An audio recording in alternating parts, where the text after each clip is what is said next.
Salve, salve pessoal, bem-vindos a mais um React canal. Bora aliás, vamos estar vendo o jogo que rejeita a humanidade. Todos os vídeos Richard que eu vi até agora foram vídeos normalmente que eu já conhecia o tema. Vídeos que por padrão eu já sabia do que poderia ser falado para comentar em cima. Aqui vou ser eu tentando entender, porque eu não sei do que ele está falando e eu acho que eu nunca vi o jogo ou do que realmente se trata em relação a o jogo que rejeita a humanidade e... que coisa, eu não sei se seria tipo um jogo de sobrevivência, um jogo de terror, ou de que estilo de gameplay que seria as paradas, mas obviamente eu vou tentar com a explicação dele entender o jogo e também dar as minhas próprias visões em cima disso.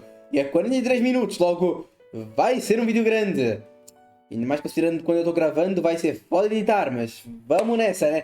Bom, inscreva-se no canal quem não for inscrito, ative o sininho para não perder nenhuma das notificações do canal, deixem um like, compartilhem, hypem para ajudar este canal a chegar mais longe. Aí na descrição vai ter vídeo do meu mano Richard, vejam o primeiro vídeo por ele e quem já viu aí pode acompanhar o react comigo. Bora! Está bom o volume, se calhar um pouquinho menos, mas sim. Fallout? Não sei se seria Fallout. Esse mundo que antes era da humanidade, hoje é rejeita. Lá fora, é proibido respirar. Criaturas mutantes tomaram as casas dos humanos, tudo acabou em ruínas. E a única forma de sobreviver é se abrigar em estações de metrô, que viraram um lar miserável para o que restou da humanidade, onde cada pessoa dorme em quartos do tamanho de pequenos banheiros, escondidos em buracos, obviamente é apocalíptico, no ratos, né? presas de um mundo que já foi um dia seu reino, e a todo momento, entre cada como se fosse estação depois de metrô, de uma... o risco de ser morto por criaturas, às vezes além da nossa Depois de um compreensão, apocalipse, cresce no meio a cada do, dia. no meio Esse do apocalipse. é o mundo que Metro 2033 te apresenta. Tá. Um mundo hostil, claustrofóbico e encantador. Metro, acho que eu já, tipo, por nome eu já ouvi falar bem do jogo, mas eu não necessariamente vi o jogo / joguei. Então vai ser interessante acompanhar.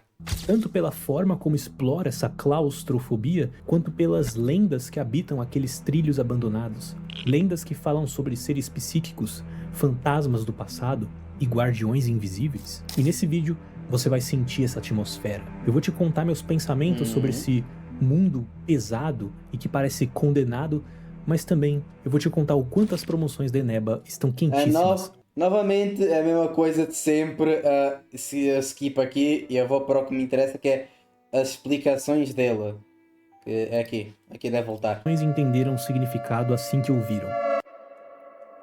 Imagine você vivendo sua vida normalmente, indo pro trabalho, voltando da faculdade, pensando no que vai fazer quando chegar em casa, cansado, a fim de comer alguma coisa saborosa, jogar um game, quem sabe, e ir dormir. Mas de repente, você ouve essa sirene.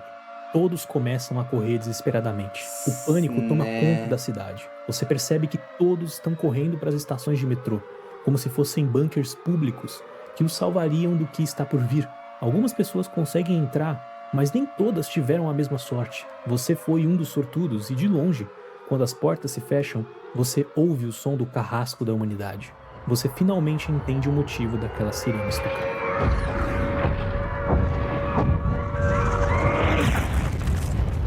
Vamos dizer que seria provavelmente o equivalente a um desastre nuclear. Na minha opinião, provavelmente. Esse foi um dos trailers mais assustadores que eu pude assistir nesses anos todos de vida. O medo aqui não vem de monstros, seres sobrenaturais. Às vezes, um evento que está mais próximo da realidade do que parece também pode causar medo. E isso tem nome: nucleomitofobia, o medo de um holocausto nuclear. Mas e quem sobreviveu? Bem, em Metro 2033, 20 anos depois, quem pôde sair pra fora não gostou nada do que viu. Os motivos do porquê Moscou foi bombardeada não são claros, mas aquilo foi produto de uma terceira guerra mundial, chamada de conflagração por uns, o começo para outros e Armagedon para alguns mais religiosos. Fato é que agora a humanidade precisa sobreviver embaixo da terra, que mesmo soando como um bunker, um sinal de segurança, não impedia de outras ameaças habitarem nas entranhas dos trilhos. Como quando Hunter, amigo do pai adotivo do protagonista Artyom, chegou na estação em que ele vivia. Hunter mal chegou, mal sentou para conversar sobre a situação do mundo lá fora, e a estação já foi atacada por vários mutantes, invadindo os dutos de ventilação como um ataque coordenado, que poderia ter matado todos naquela sala. Estes são... Os mutantes eu assumo que são meio que algum tipo de bicho deformado pela radiação. Pelo menos na hora do jogo, né? chamados de Nossales, e foram atraídos pelo cheiro do sangue que os pacientes da ala médica deixaram para trás. A sala que fica bem atrás da gente. Mas existe uma segunda razão do porquê esse enxame tentou invadir a estação. Uma espécie de ser chamada de Dark One, que Alex, pai adotivo do Artyom, chama de Homo Novus. Homo Novus então seria tipo, se calhar uma mutação, algo pelo menos tipo, no meio das explosões todas da coisa nuclear, de alguma forma algum outro humano sobreviveu virando isso, ou então se calhar uma criança tentando ir na mente de quem fez isso. Porque Homo Novus obviamente é uma forma de dizer o homem novo, né? Literalmente a evolução da humanidade de uma certa forma. Então eu assumo que tem a ver obviamente com essa radiação, com o primeiro evento, com a guerra nuclear de uma certa forma. Então ao mesmo tempo que animais se mutaram se calhar para essa coisa que seria uma Osalis ou alguma coisa assim do tipo, meio que os humanos acabaram se mutando para isso, para esses Dark Ones, esse Homo Novus, é o que eu entendi? See them, the Dark Ones are there. Fear. That's their weapon. That's what made the Nossalises run through the tunnels like rats. The Dark Ones are not simple mutants. They're Homo Novus, the next step in evolution. You've heard about survival of the fittest? Guess what? We lost. Que não demora muito para atacar aquela estação. Mas quando chegamos lá já é muito tarde. Alguns já estavam caídos e o agressor já tinha partido. Hunter confia a Artyom a missão de procurar um homem chamado Miller na estação chamada Polis, caso ele não retornasse, para falar sobre os Dark Ones e alertar sobre a sua presença. I trust everything to you, Artyom. Don't let me down. If we are to survive, this threat must be eliminated, no matter the cost. Eliminated. Elimina.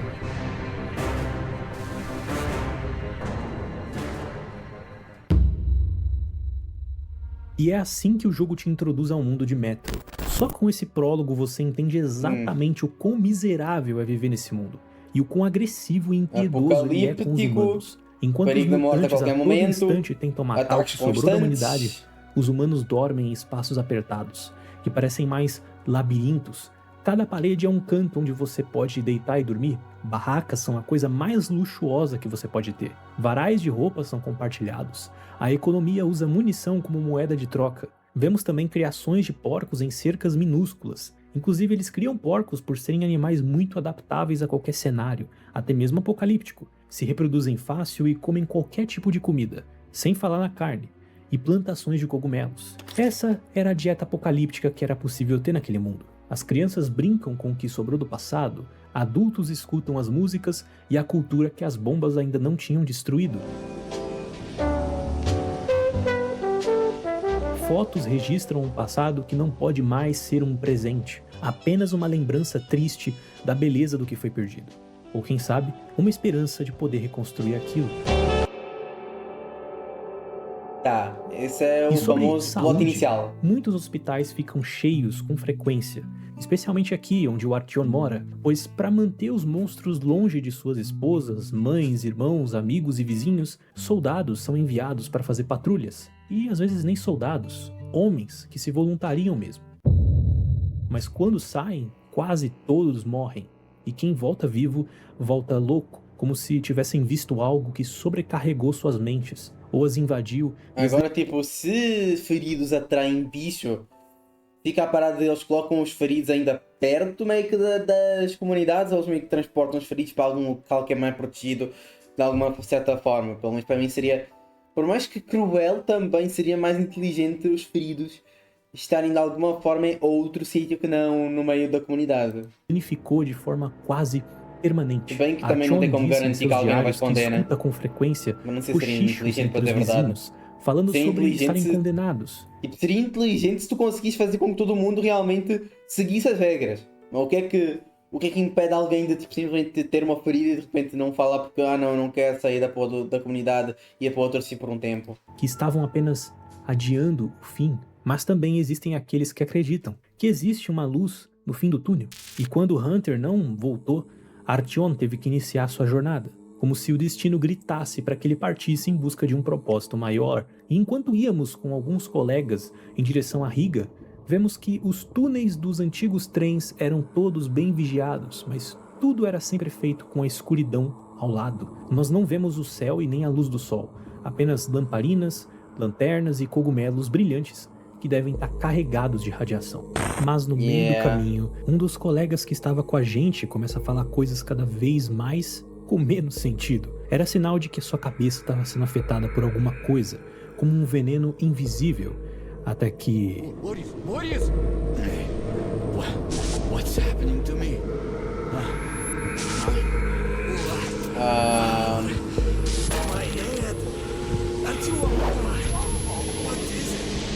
Todos desmaiam, incluindo a gente, enquanto uma esfera de luz se aproximava. E temos uma visão de um homem muito bem armado, repetindo um juramento que prega que If we are to survive, this threat must be eliminated, no matter the cost. Eliminate. até ser atacado pelo mesmo ser que atacou a casa de Artyom há pouco tempo, um ser negro, pouco reconhecível. Aquele homem armado dispara, mas as balas atravessam a sombra, até que, ao se aproximar o bastante, o ser apaga o homem, sem nem tocar nele, como um poder psíquico. Então, basicamente, vai ser isso aí a ameaça principal, é o Homos Novos. Mas, ao ir embora...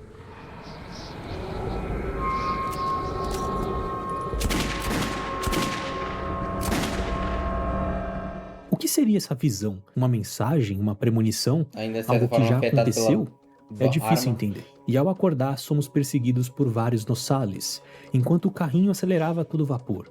Um dos homens consegue acordar do desmaio e uma luta desesperada pela vida começa aqui. Mal saímos de casa e a realidade brutal de Metro bate na nossa cara, mostrando pra nós que aquele mundo realmente não perdoa nenhuma brecha. Esse tipo de coisa deve fazer parte do dia a dia do povo daqui. De uma estação até outra, são perseguidos por matilhas de mutantes, talvez todo dia, ou tem que lidar com esses fenômenos bizarros que os fazem desmaiar do nada, essas bolas de luz, e pelo que parece, os Dark Ones são mais um novo problema que assola esse lugar escuro e selvagem.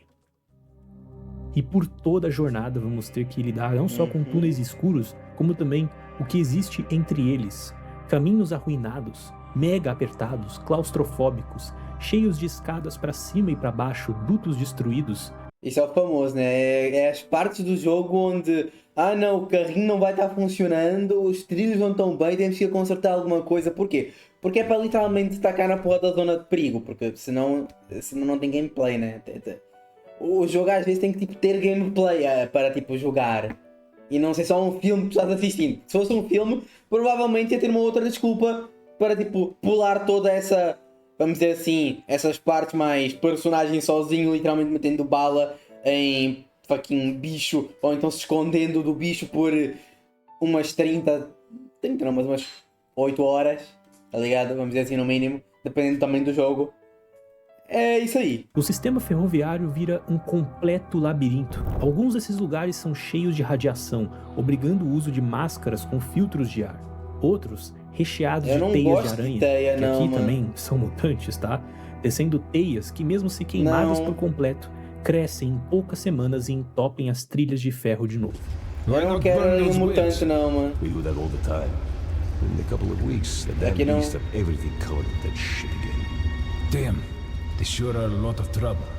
Maybe we should just weld the gate shut and be done with it. And what if we have to get to Não Venice aparece. fast? How will we go there? Take a train to Hansa territory? Forget it. The only way is to keep that damned watch there. Isso me faz pensar muito no que um dos desenvolvedores de Metro 2039 disse no anúncio do jogo. O ambiente conta histórias. Isso não é exclusivo do novo jogo da franquia, não. Todos os Metros contam histórias sem precisar de caneta e papel. Só mostrando. We call these moments. Eu acho que jogos que se destacam de certa forma são aqueles jogos que muitas vezes conseguem te contar grande parte do porquê que o mundo é assim, não tendo que colocar um personagem literalmente narrando o porquê que o mundo é assim. Tu só entendes que o mundo ele é um desastre olhando para o mundo. Por exemplo, como isso tem a própria From Software, que acho que faz muito disso, né?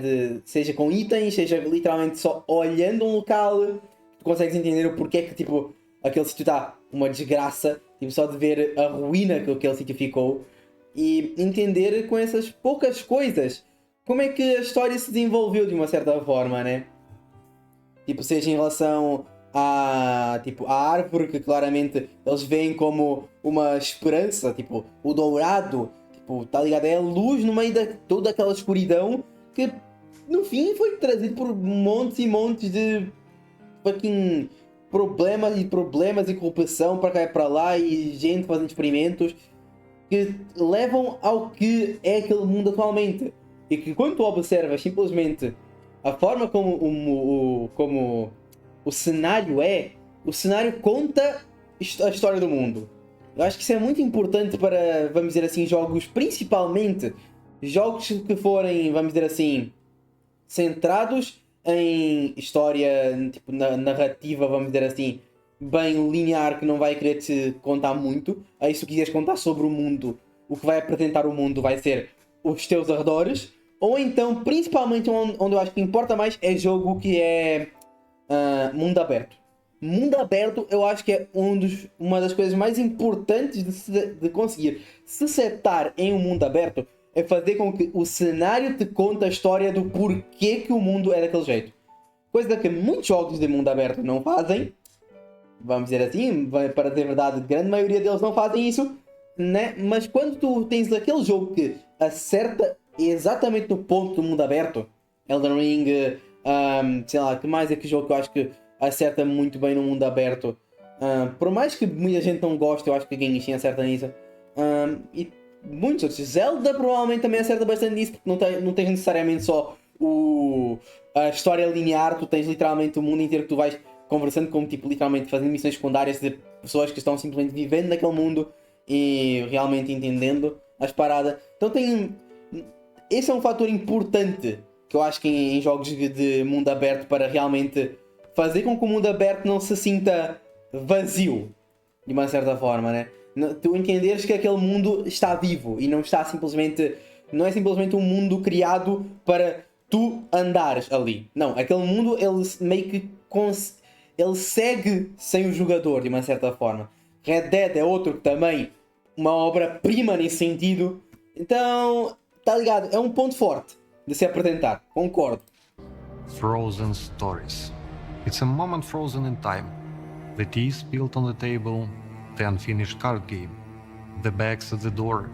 Principalmente em um mundo apocalíptico, realmente como tu queres apresentar vai fazer muita diferença, porque tens que entender que como é que aquele mundo ficou assim? Porquê que aquela casa está destruída? Em que forma? Porquê que o copo estaria caído? Por causa que simplesmente o copo caiu e ninguém mais passou por lá e o copo ficou ali.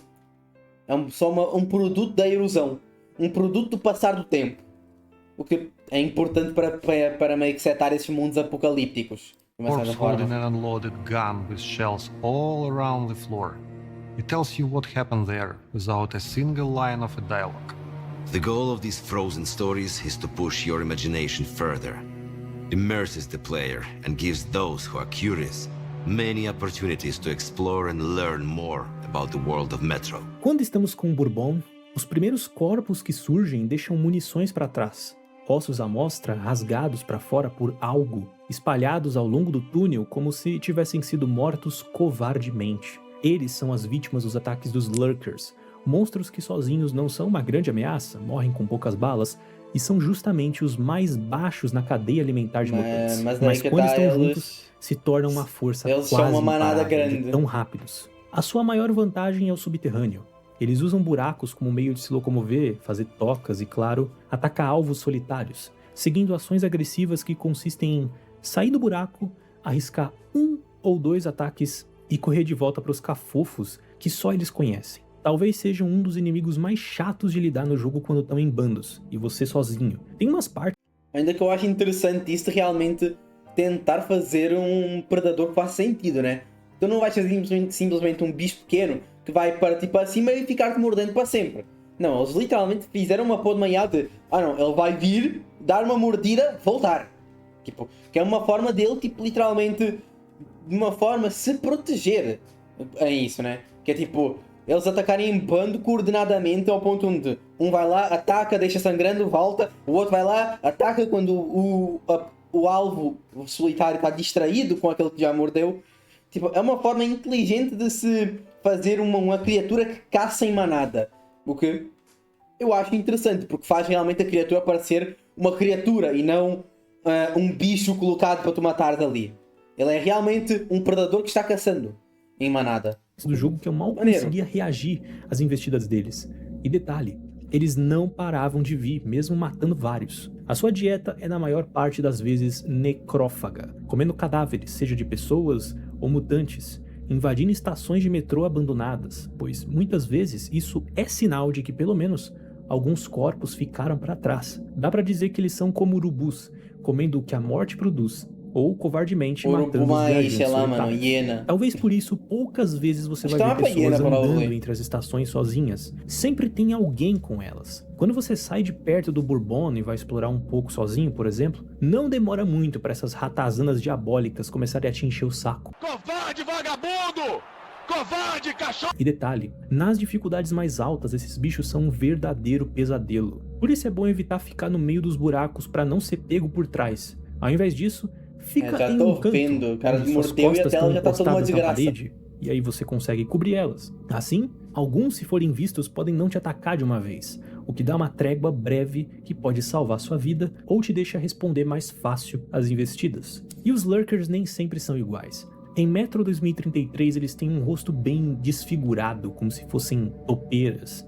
Já em Last Light, mal dá pra ver a cara de tão desfigurada. E em Exodus, ou Exodus, são praticamente uma mistura de ratos com topeiras gigantes, de tão parecidos. Essa criatura em russo também pode ser... Tipo, se calhar seria tipo uma evolução de...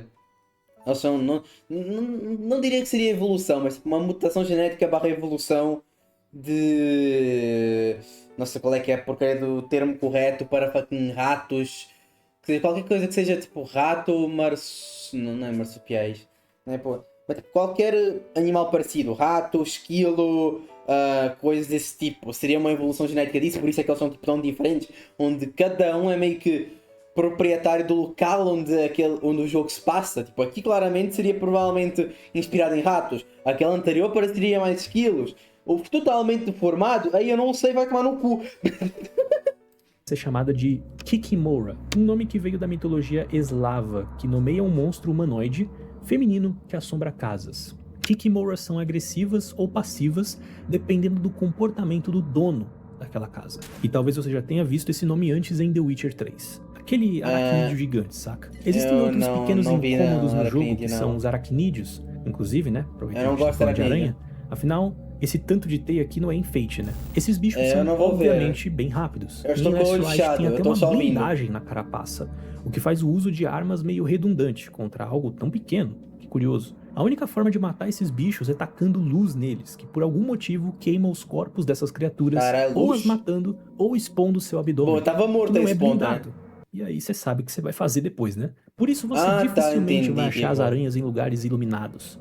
Só áreas escuras e longe de habitações humanas, nos lugares mais profundos do Metro. Curioso que parece que as aranhas pequenas que encontramos por aí aos montes não são filhotes, e sim uma variante dessas gigantes, como se fossem duas espécies diferentes, mas da mesma descendência, ou realmente só outra espécie que consegue viver em simbiose. Logo da parte das aranhas, sinceramente. Artyom acredita que esses bichos já existiam antes mesmo da bomba, escondidos nas profundezas, aguardando a fraqueza da humanidade chegar para se revelarem. Mas é claro que essas são as castas mais baixas de criaturas em Metro, pois antes mesmo dos Lurkers e das aranhas, nós já lidamos com a espécie de criatura mais diversa do jogo.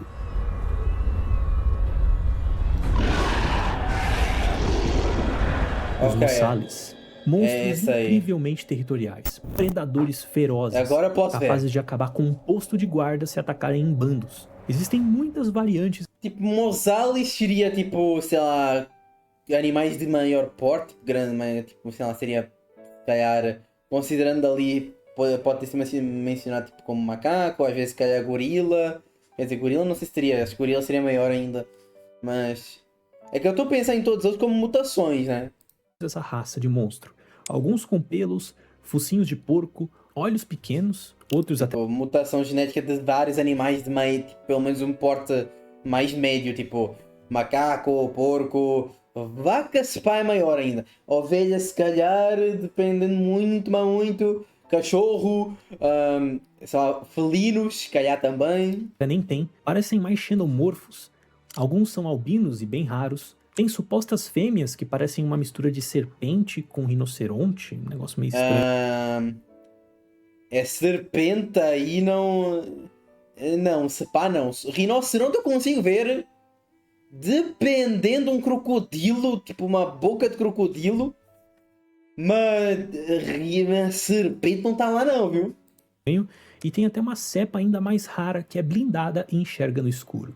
Sim, meu querido, chegamos nesse ponto. E dá pra se livrar disso de uma forma bem parecida com a aranha. Isso parece mais inseto. Luz. Existem até nossálices que conseguem emitir ondas sonoras muito fortes, como vibrações supersônicas, para atordoar as presas. Inclusive, uma situação que me marcou muito foi depois de passar por vários caminhos apertados, pequenos e labirínticos, para topar com mais ou menos 5 ou 6 homens, montando uma barricada para proteger o povo de uma estação que estavam evacuando o lugar, indo embora. Esses homens se chamam Crianças do Subsolo e precisavam segurar as criaturas que estavam chegando o máximo que podiam. Nós ajudamos de boa vontade, até porque em Metro o companheirismo é a chave da sobrevivência, e estar sozinho é um sinal de morte, como eu já falei antes. Levou um tempo até que os Nosales chegassem, mas o som daquele sino pesado, ecoando pelo túnel, junto com vozes abafadas, choros de bebês, era como se um apocalipse estivesse se aproximando.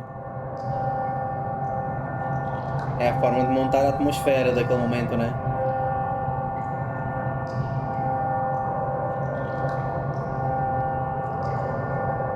Uma forte ventania veio por detrás das barricadas, acompanhada de uma forte força psíquica que desmaiou Artyom e talvez alguns daqueles homens. Aquilo era a obra dos Dark Ones, que a gente vai falar mais tarde. Os que ainda estavam de pé começaram a se desesperar, ou cantar para acalmar os nervos e manter a cabeça no lugar, pois inúmeras vidas estavam nas suas mãos. We're all dead men! By cowards!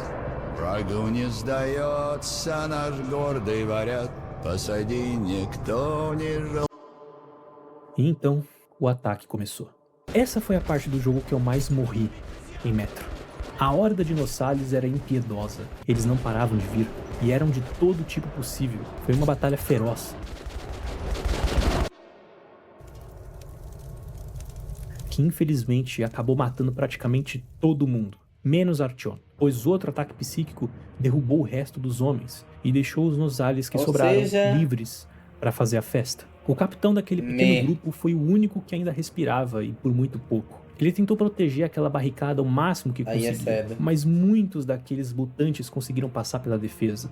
Era uma missão suicida, mas que carregava um senso de dever, pois aquele homem colocou sobre nós a tarefa de contatar Polis e passar uma mensagem de emergência. E é aí que vemos mais um dos motivos do porquê esse mundo é tão brutal. Não é só por causa da agressividade dos mutantes, mas de como tudo parece impossível.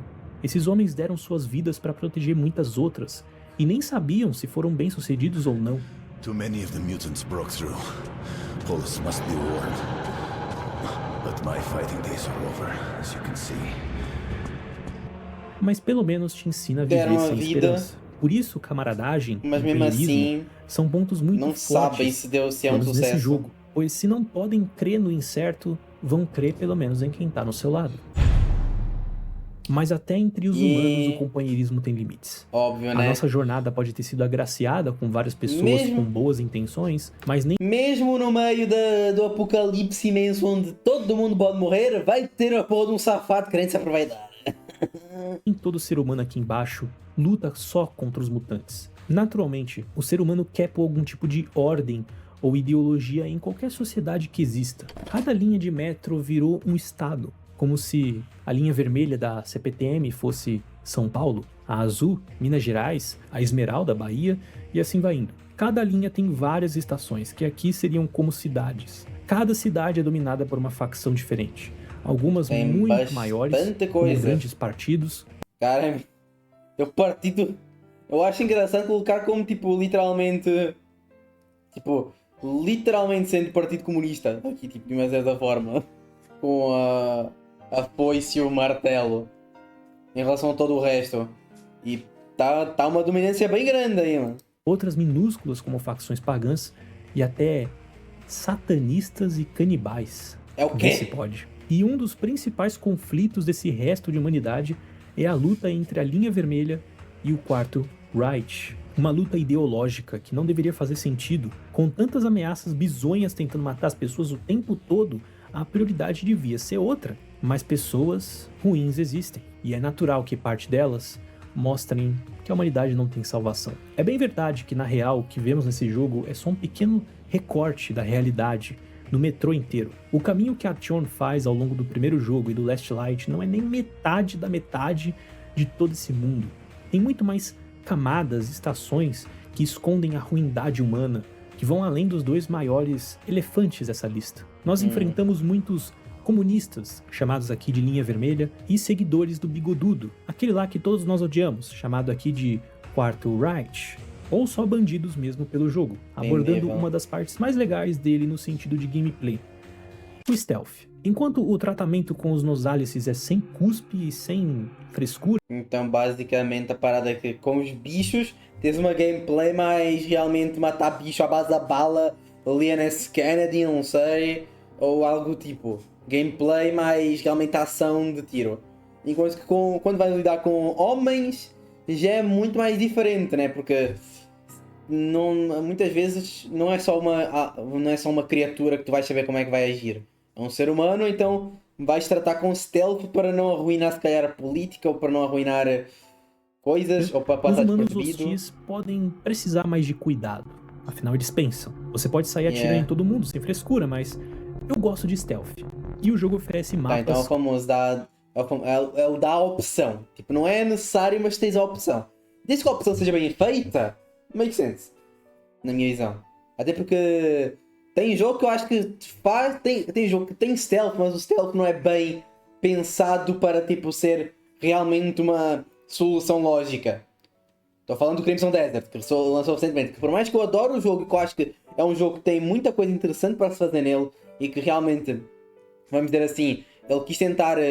Foi uma tentativa muito ambiciosa o que eles quiseram fazer e que obviamente não cumpriram todos os pontos que podiam ter cumprido, mas que é interessante o tanto que eles conseguiram fazer ali.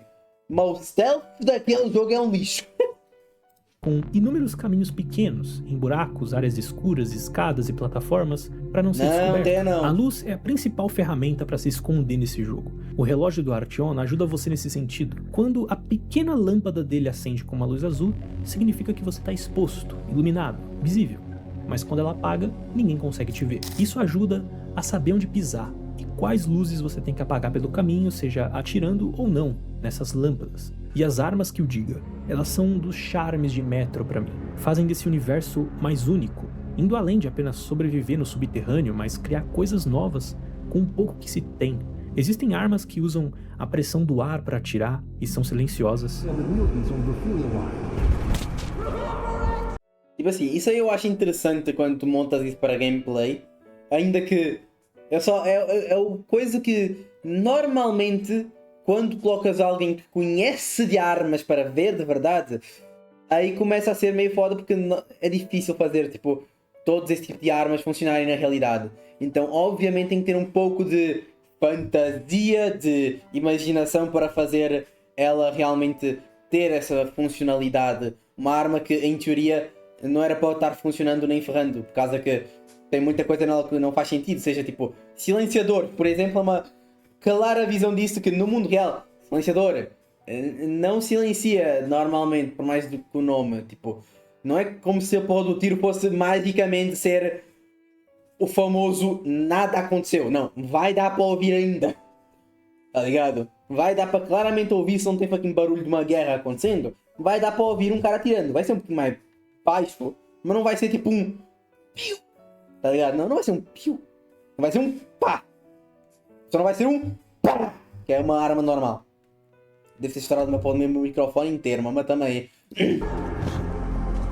Tem um carregador universal que usa um motor de máquina mas de no geral eu acho maneiro quando tentam fazer armas diferentes em e do óculos de visão noturna. Eu só acho que dependendo se o jogo se centrar muito em realidade, aí não deve ter. Tipo, Por exemplo, eu acho que jogos que são pós-apocalípticos, eu acho justo terem armas que são claramente feitas para, tipo, se virar em situações pós-apocalípticas. Agora, porra de um jogo que é literalmente Call of Duty, vamos dizer assim, para repassar o que seria a guerra, uma das guerras, tá ligado? Te colocar no posto de um soldado que está, por exemplo, na Segunda Guerra Mundial, coisas que são desse tipo, aí já não é para ter arma diferencial, é para tu teres literalmente as armas colocadas naquele ponto histórico, porque a intenção do jogo é te passar o que é aquela guerra era. Então, dependendo da proposta do jogo, eu acho que é válido ou não, né? Ter armas nesse sentido. E obviamente tendo limites, né? Se estás a pôr de um mundo pós-apocalíptico, tu provavelmente não vais ter uma arma futurista, a não ser que tenhas um plot muito bem explicado para ter ela. Isqueiro feito de uma bala calibre 12,7 para substituir a lanterna e queimar teias de aranha pelo caminho. Inclusive no trecho do Cam, eu fiquei mocota tentando descobrir como passar por essas teias, porque eu não sabia que tinha que usar fogo. Tem armas feitas com peças de bicicleta. Assim, o bom é que eu provavelmente não vou jogar esse jogo porque já sei quem é aranha. Então eu vou acabar conhecendo por aqui mesmo. Ainda que obviamente se quiserem que eu jogue, provavelmente eu devo tipo abrir em algum momento alguma coisa para donatarem. Para eu tipo colocar o jogo na lista e eu acabar jogando em algum momento. Eu devo fazer isso em alguma hora. Meio que pensar em preços para isso tudo. E aí provavelmente eu jogaria, mas eu faria provavelmente, eu ia passar a mesma coisa que eu passei com o fucking Requiem, de tentar passar as partes de fucking olho fechado. O foda é que aqui parece sempre muito mais, que é diferente do Requiem, onde só tem tipo, sei lá, tens uma partezinha onde tem elas e depois tens uma gigante. Continua sendo uma merda.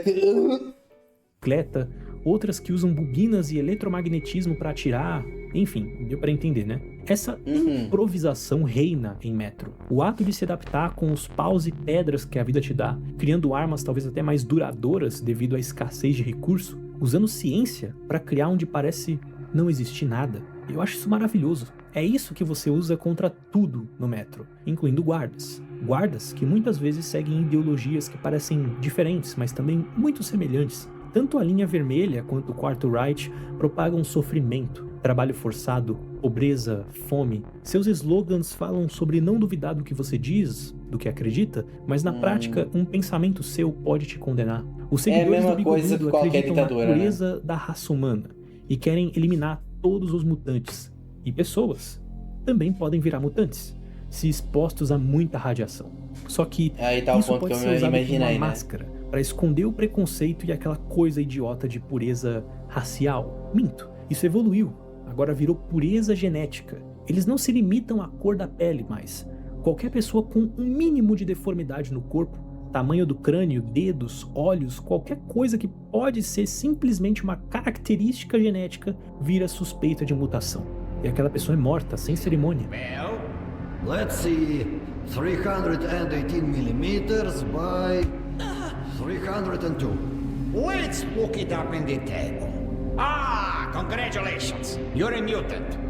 E aí está o ponto de, novamente, humanos querendo se classificar melhor que os outros só por, literalmente, pequenas mudanças que... Como se tu pensas que, não, agora no apocalipse todos vão se unir para meio que se juntar e acabar isso. Não. Agora, dependendo, vão criar outros motivos para isso existir. Não.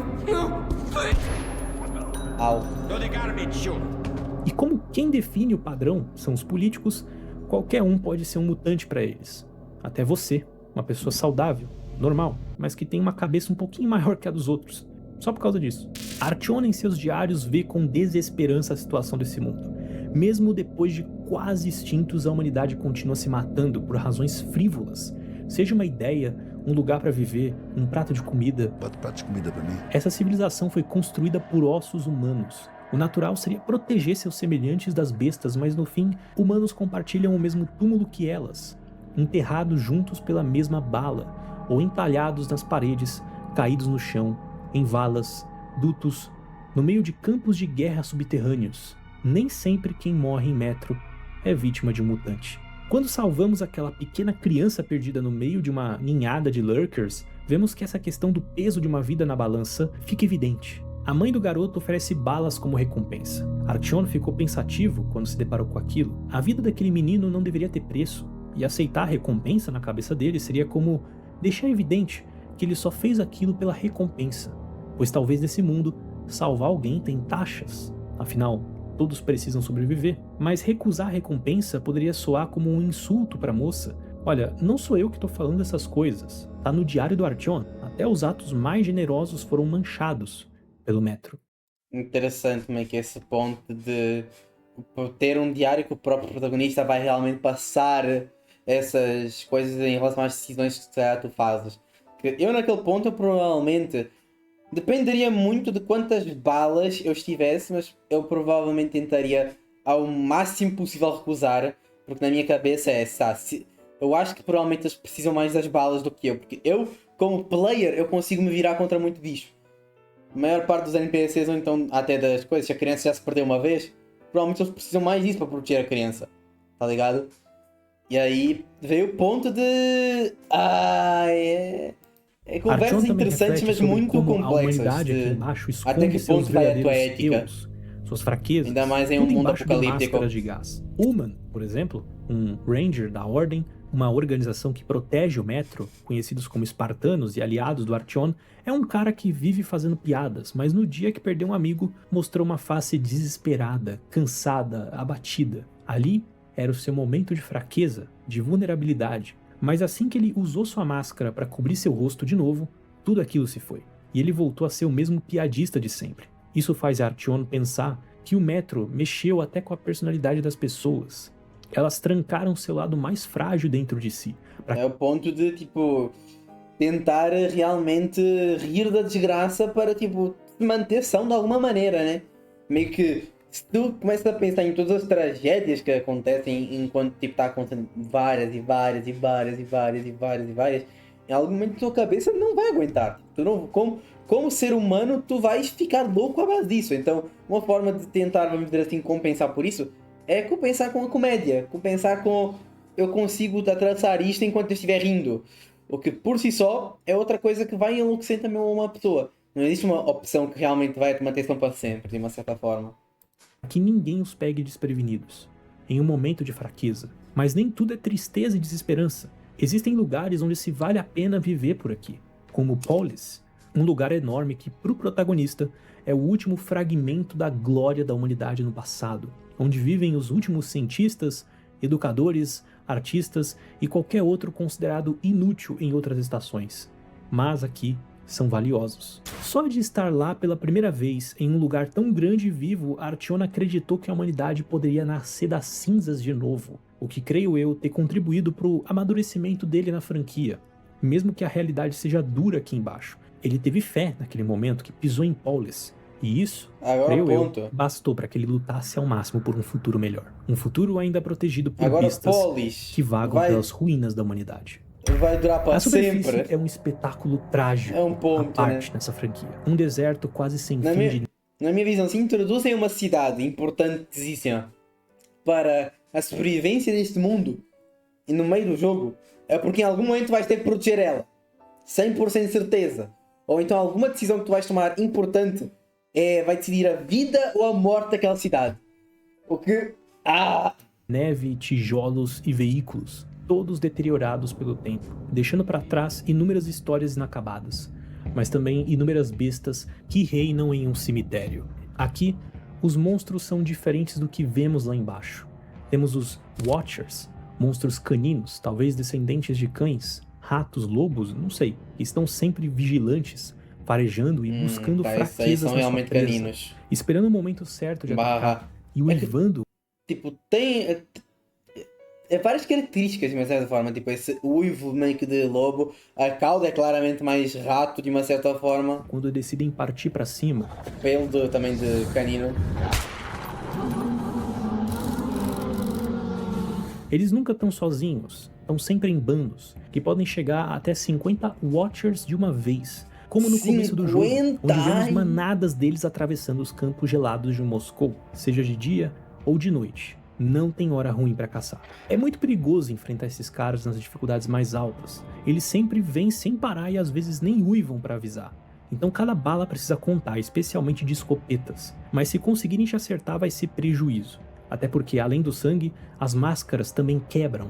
E aqui em cima é proibido respirar sem elas. Morte certeira. Por isso tem pessoas que valorizam os filtros de ar delas mais do que tudo. Afinal, você pode ir lá pra fora e se aventurar sem precisar gastar uma bala. Mas sem esses itens, se você não morre pelas garras de um monstro, morre pela radiação do ar. E acredite, muitos já saborearam a dor de ficar sem filtros. O bom é que o jogo te dá bastante para tancar a exploração. Seu relógio te diz quanto ar falta e até um contador Geiger te mostra onde tem ou não radiação. Bem, os Watchers são o tipo de monstro mais comum na superfície e um dos mais sociais também, podendo se aliar a outros mutantes ou até mesmo humanos, em raríssimos casos, por um tempo, até porque eles podem ser presas de outras criaturas ainda mais fortes, como os demônios, também chamados de... Tá, então dá pra... Então se eles tiverem um motivo de ter um bicho maior aqui e o humano estiver batalhando contra ele, dá pra ajudar e depois atacamos o humano depois disso. Pterodáctilos, gárgulas e morcegos. Eles são o segundo monstro mais perigoso do universo de Metro, tanto para humanos quanto para mutantes, já que conseguem voar. Isso basta.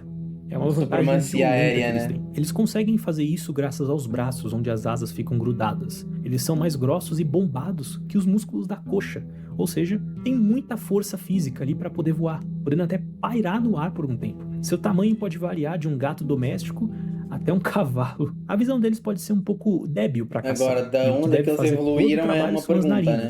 E se você quiser saber onde eles estão, fique atento ao barulho das asas e o seu rugido, que parece uma distorção do rugido de um tigre. Eles nunca entram nos metrôs, já que são enormes e suas asas seriam inúteis lá dentro, assim como edifícios. Se alguma pessoa entrar em um fugindo deles, ele não vai atrás, a não ser que a pessoa fique perto de janelas, onde ele pode tentar atacar de surpresa, ou se o edifício em si for muito aberto, como é o caso da biblioteca, onde um demônio conseguiu entrar por cima, numa abertura no teto, e podia voar lá dentro, de tão grande que era o lugar. Mas caso contrário, ao invés disso, eles caçam em áreas bem abertas, montando ninhos em lugares altos. Ou seja, a área claustrofóbica subir, porque nem vale a pena. Muitas vezes você vê esses bichos sozinhos, mas também podem ficar em grupos pequenos, circulando cada um para quarteirão diferente, e quando acham a presa, ou costumam atacá-la no rasantes, ou pousam no chão para trocar porrada contigo, ou só tentam agarrar a presa e levar ela embora de uma vez, sem pensar muito, até porque esse bicho não tem medo nem de mutantes maiores que ele. E o melhor jeito de lutar com eles?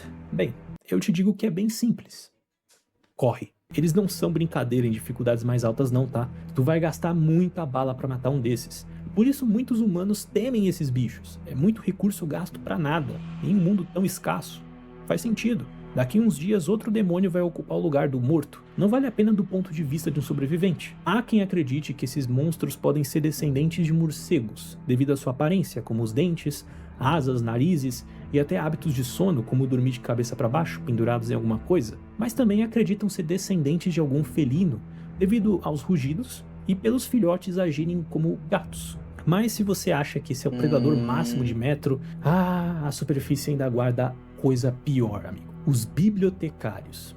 Que pelo nome, você pode achar que são algum tipo de monstro psíquico, mas não, muito pelo contrário. Então mais pra porrada games. Eles são algo muito parecido com um humano, meio gorila, com corpos robustos, um semblante ameaçador e, óbvio, uma força física tamanha que poderia ser até pior que um demônio, capaz de rasgar um corpo humano como se fosse papel. Atirar neles é desperdício, seus corpos são muito duros e resistentes, além de serem bem ágeis escalando edifícios, e claro, para te descer a porrada. Em resumo, brigar com eles é morte garantida, e eu sou prova disso. A fase da biblioteca é muito tensa por causa do quão forte eles são nas dificuldades altas, onde eles simplesmente te matam com 2 golpes, ou às vezes até 1. Olha o nível do negócio. Mas existe uma forma de lidar com eles, que faz essa criatura ser muito intrigante no universo de Metro. E essa forma é olhando nos seus olhos, sem atacar, andando de costas, sempre mantendo contato visual. Por algum motivo, eles não vão te atacar assim, o que deixa claro que esse mutante é inteligente, e talvez mais do que todos os monstros de Moscou. Eu não gostei das aranhas aparecendo ali por meio segundo. Sai, é um inseto, Teorias eu não acreditam sei. fortemente que ou ele é descendente de um gorila ou de um humano, pois ele já... É basicamente meio que uma mutação de algum dos dois, por causa que meio que ele te vê ao olhar para ti e ficar olhando, ele se calhar te vê como uma ameaça por manter o olhar, ou então pelo menos ou então ele acha que tu serias algo similar a ele de uma certa forma, tipo, algum dos dois, tipo, se calhar a parada só de, por tu estás olhando para ele e não teres necessariamente medo dele, ele te vê como se calhar algo possivelmente ameaçador. Foi visto fazendo coisas muito estranhas nos jogos e nos livros. Por exemplo, folheando páginas de livros da biblioteca, o lugar que eles protegem com unhas e dentes, e talvez por isso tenham esse nome. Eles podem fazer grunhidos distorcidos, mas parecidos com humanos, conseguem até mimetizar algumas palavras, como no livro, onde um deles imita Artyom e diz "vá embora", uma frase que o protagonista tinha falado tempos antes. Mas apesar de ser tão perigoso e esperto, ele é bem recluso, evitando caçar sem necessidade. O que mostra que o monstro não é irado, mesmo seguindo um instinto. Ele tem um senso de controle e só ataca se seu território foi invadido, seja por humanos ou mutantes. A existência do bibliotecário deixa claro que o mundo não humano de Metro não é só um punhado de monstros deformados e irracionais. Existem coisas aqui que vão além da nossa compreensão, como essa bola de energia chamada de anomalia, queimando tudo que toca, vagando pelos trilhos escuros como um ser vivente, ainda tem coisa que apenas sem passa e leva quem explicação. estiver perto. Sabemos que isso é um fenômeno, e não um ser, mas para alguns em Metro, sim, isso são coisas que os assustam, como ver um espírito, e isso vira uma lenda urbana entre as estações. Mas, para aqueles como Khan, um dos companheiros que nos ajudam a chegar até Polis, anomalias são ferramentas que, se usadas corretamente, nos livram dos maiores perigos daqui de baixo. Wicked phenomenon, yes. But, you know, it's not any more evil than, say, fire. It all depends on your point of view. Try to get a better understanding of things before you make your judgment. Let's move out now. It's not safe here. Inclusive, a viagem com Khan foi a parte do jogo onde eu realmente conheci o lado mais folclórico de Metro, onde a gente começa a entrar em um lado mais espiritual da coisa. Nos túneis esquecidos que andamos com e aí, Khan, provavelmente, vemos aqui vamos entrar mais nas paradas psíquicas de verdade, provavelmente. Coisas além da nossa compreensão. Ouvimos vozes vindas dos canos. Realmente sobrenatural, né? Some say it's the voice of the tunnels. Others consider it to be a form of psychic influence. Não demora muito para começarmos a ver sombras de pessoas que já se foram, como fantasmas do passado, de vidas perdidas há muito tempo que vagam pelos túneis revivendo seus últimos momentos, ou parte das suas vidas em um ciclo sem fim. Mas ao mesmo tempo que são apenas sombras, Khan diz para não tocar nelas, como se elas fossem nos causar algum mal na cabeça, nos matando. Essa coisa de reviver o passado é tão forte que até mesmo um trem fantasma passa por nós, revivendo um acidente que o destruiu anos atrás. Aquele mesmo trem que talvez tenhamos atravessado momentos antes. E o que mais me intrigou foi quando várias sombras de soldados bloqueavam a passagem, um sinal de que uma batalha aconteceu ali. E para atravessar, Khan caminhou recitando uma oração, um mantra, não sei.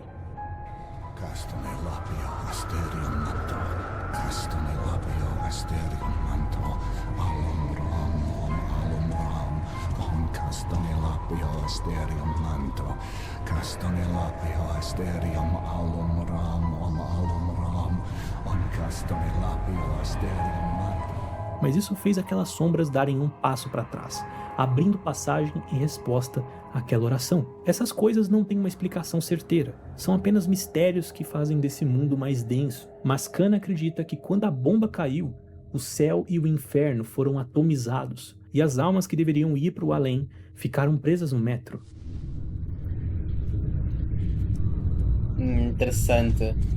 De uma certa forma, tipo, dizer que já não tem mais inferno nem céu, Artyom mas está tudo preso, purgatório. Mesmo que ele pareça um homem estranho e louco à primeira instância, naquela pequena jornada ele ganhou a admiração do protagonista, por saber tanto sobre um mundo que quase ninguém se importava. O lado espiritual de Metro. Mas não é só com Khan que essas lendas urbanas existem.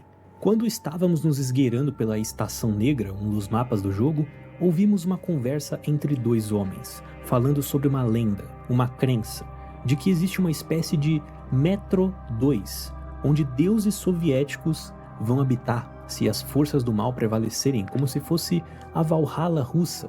Eles dizem que o Metro é um lugar para as ovelhas, nós, e o 2 para os pastores delas aquilo, e seus a cães. parada que Meio que esses deuses gente vai guiavam a criar, humanidade não de lá, gosto dessa mas porra, com o dessa tempo parte. essa conexão foi Mas a parada perdida que, tipo, o e humano as vai ovelhas criar se para dispersaram. justificar Nós, a humanidade, porquê de ter a luta, um único portão conectava os dois mundos, onde agora seria a linha vermelha, a linha dos comunistas, eu acho. Não se sabe onde esse portão fica, mas ele foi fechado segundo as lendas, e muitos esqueceram que um dia ele já existiu. Porém, um daqueles homens acredita fielmente que, na verdade, o Metro 2 está entre nós, ao nosso redor. São túneis entrelaçados com os do mundo real, onde as estações de lá estão atrás das paredes das estações dos humanos. E os deuses ou pastores? Bem, apesar de não se mostrarem para a humanidade, eles ainda os guiam das sombras, de uma lógica que supera tudo que já conhecemos, que não podemos compreender a sua existência. Eles evoluíram a tamanho ponto que podem trazer o mundo perdido de volta, e a única forma deles ajudarem a humanidade é ela confessar seus pecados, para que esses pastores se revelem e salvem esse mundo. Eles são conhecidos como vigilantes invisíveis. Okay, this is the lift. I hope it still works.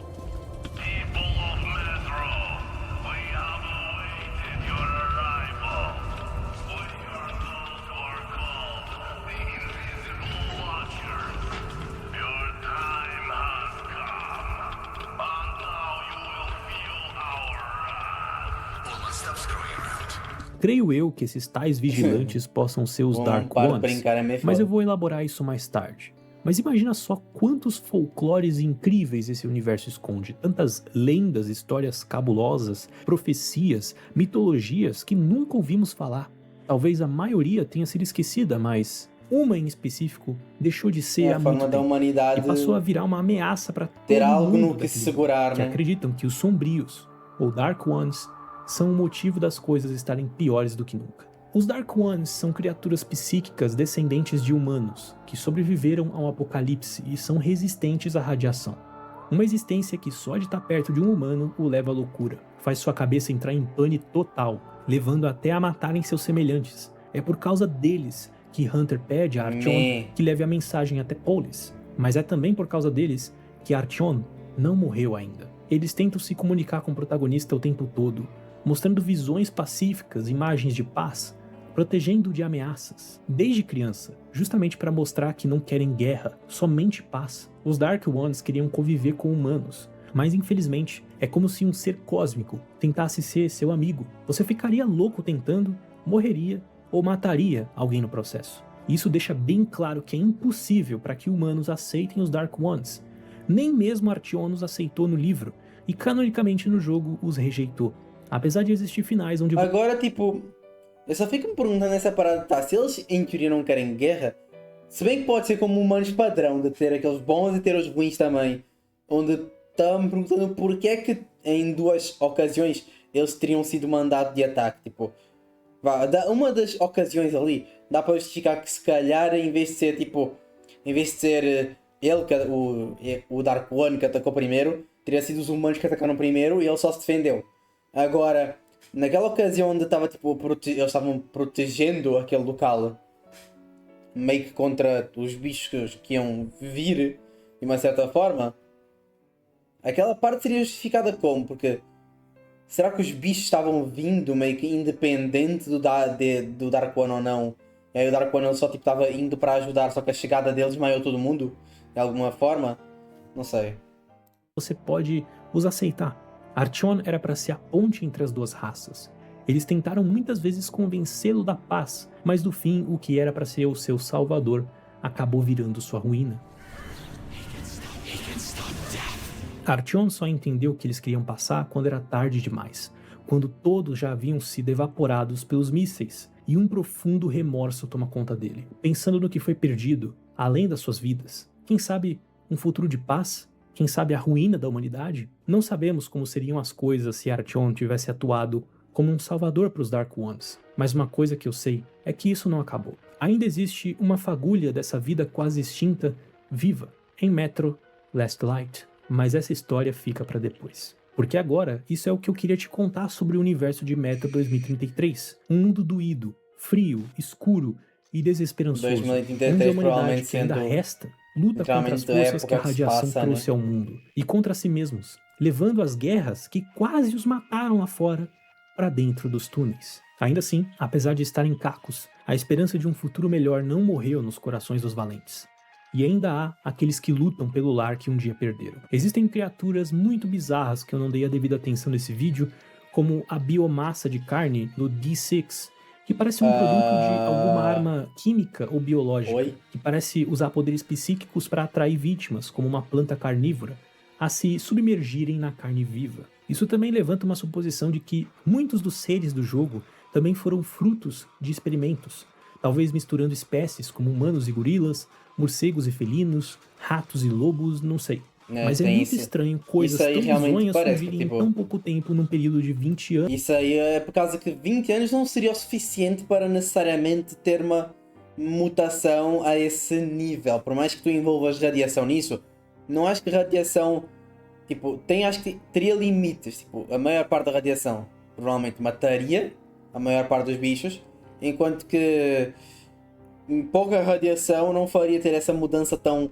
brusca assim, né? Tipo, se vamos dizer 2033, eu não sei quando é que seria o ano, mas tipo, mesmo se for tipo 30 anos, é pouco ano para meio que toda uma mutação e uma raça nova surgir a partir disso, né?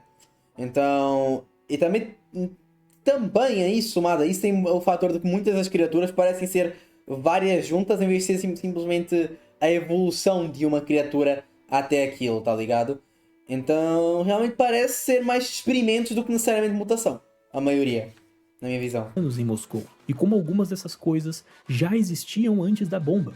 Segundo Artyom, é capaz que nem tudo nasceu da radiação. Mas aí é só teoria. No mais, por favor, me corrijam se necessário. Deixem seus pensamentos sobre o jogo aqui nos comentários e muito obrigado por me assistirem até aqui. Eu deixo aqui um salve para os membros do canal. Se quiser ver um link na descrição do vídeo. Valeu, turma, vocês são os abençoados, fiquem bem e até a próxima oportunidade. É interessante, é um mundo do jogo interessante realmente em relação a isso. Tipo, vamos dizer que me é similar a Fallout de uma certa maneira. A diferença é que, obviamente, em vez de teres os mundos meio que em pequenas partes que não estão tão consumidas pela radiação e mais bunkers, é pelos metros mesmo, como o próprio nome diz, os metros, que são o principal, né? Que essa é a diferença dele para outros. Inclusive, deixa eu apanhar para uma parte do vídeo que eu acho mais... Não quero contigo, não. Sei lá, onde é que eu posso parar? Aqui? Acho que aqui tá bom. Mas é um mundo interessante, onde obviamente vai explorar tanto até onde a humanidade chega para realmente sobreviver em condições extremas, até que ponto é que os humanos vão realmente se juntar para isso, para lidar com algo tão extremamente fora da normalidade, em situações tipo muito desesperançosas, onde o mínimo de esperança é o que as pessoas podem tentar se agarrar para acreditar. O que é que surge dessas situações? Quem vai tentar aproveitar dessas situações? E inúmeras coisas. Eu também gosto como ele não necessariamente dá-te uma... Vamos dizer assim... um run inteiro da história completa. Eu sinto que ele te vai passando algumas partes da história de parte em parte, mas grandes decisões e grandes marcos na história tu ainda poderias necessariamente jogar o jogo e te surpreender com algumas das grandes coisas. Tipo, ele deixa umas quantas criaturas fora, pelo que ele mesmo disse. Eu provavelmente vou fazer, a não ser que eu seja pago, porque tem aranhas e até, tipo assim, a única forma de jogar um jogo que tem aranhas é eu literalmente apanhar um jogo para jogar, chegar na metade e de repente eu descobri, caralho, tem a porra de uma aranha. Foi o que aconteceu com a porra do Requiem, que eu não sabia que tinha, eu joguei, eu cheguei numa parte e eu assim, porra, agora fodeu. Tipo, já cheguei até aqui, eu vou tentar acabar. Mas a partir do momento em que eu sei que tem uma aranha, provavelmente não vou querer jogar, porque a aracnofobia não é legal. Eu passo muito mal nesse momento. Se eu passei mal com a porra do momento do fucking Requiem, que era já uma desgraça, eu também, já literalmente, quando eu joguei Hogwarts Legacy, eu só dei um Alt F4 e nunca mais voltei na minha vida. Isso aqui provavelmente eu ia acabar na porta da sanita vomitando. Provavelmente. 100% de certeza. Bom, acho que é isso. Eu ainda tenho que editar isto, que eu provavelmente vou tentar postar no mesmo dia. E depois eu devo fazer uma live de Persona logo depois. Então, quem estiver vendo isso, eu provavelmente vou estar fazendo uma live de Persona uns 10... A este ponto, se chegaram a este ponto do vídeo, eu estou fazendo a live de Persona. Basicamente. Porque é literalmente 1 hora de gravação que já está aqui. Bom, é isso. Obrigado a quem está até aqui. Nos vemos em outro vídeo, outro react, outra live. Quem quiser recomendar outros vídeos vai estar aí na descrição nos comentários. Recomendem vídeos ou músicas que querem que eu reaja aqui no canal. E nos vemos. Até mais. Fui!